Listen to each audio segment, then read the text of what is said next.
எல்லாருக்கும் வணக்கம். Lucky fusion கிச்சனில் இன்றைக்கி ஒரு ஆரோக்கியமான சுவையான சூப் ரெசிபி பார்க்க போகிறோம். தக்காளி கேரட் சூப் எப்படி செய்கிறதுன்னு பார்க்கலாம். இன்னும் சேனலுக்கு சப்ஸ்கிரைப் பண்ணாதவங்க சப்ஸ்கிரைப் பட்டனை கிளிக் பண்ணுங்கள். இப்போது இதுக்கு தேவையான பொருட்களை முதல்ல நம்ம பார்த்துக்கலாம். 3 தக்காளி, 1 வெங்காயம், 1 பூண்டு பல், 1 கேரட் எடுத்திருக்கேன். பூண்டு, வெங்காயம், கேரட்டை கொஞ்சம் பெருசாக சாப் பண்ணி வச்சுருக்கேன்.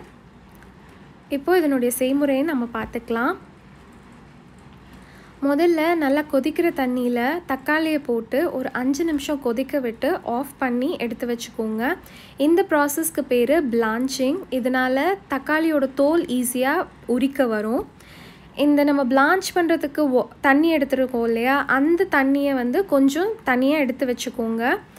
இப்போ இந்த தக்காளி பிளான்ச் பண்ண தக்காளியை ரூம் டெம்பரேச்சர் வாட்டர் இல்லை கோல்டு வாட்டரில் போட்டு தோல் உரிச்சுக்கோங்க. தோல் சுத்தமாக உரிச்சிட்டு கொஞ்சம் பெருசாக இந்த தக்காளியை நறுக்கி வச்சுக்கோங்க.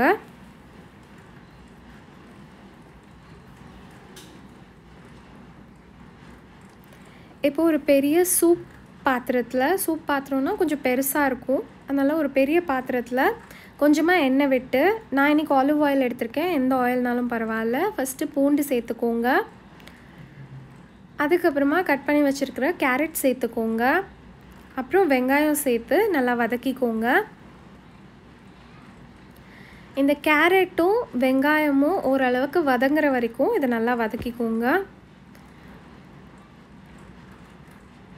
இப்போ கேரட் வெங்காயம் நல்லா வதங்கிடுச்சு.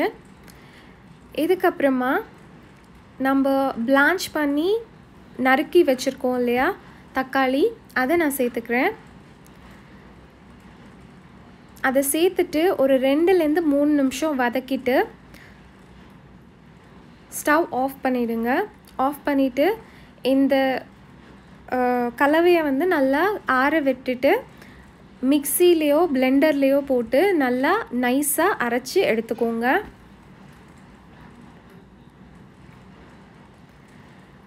இப்போ திரும்ப அந்த பாத்திரத்தை சுட வச்சு அதில் நம்ம அரைச்சி வச்சுருக்கிற இந்த சூப் மிக்சரை போட்டுக்கிறேன்.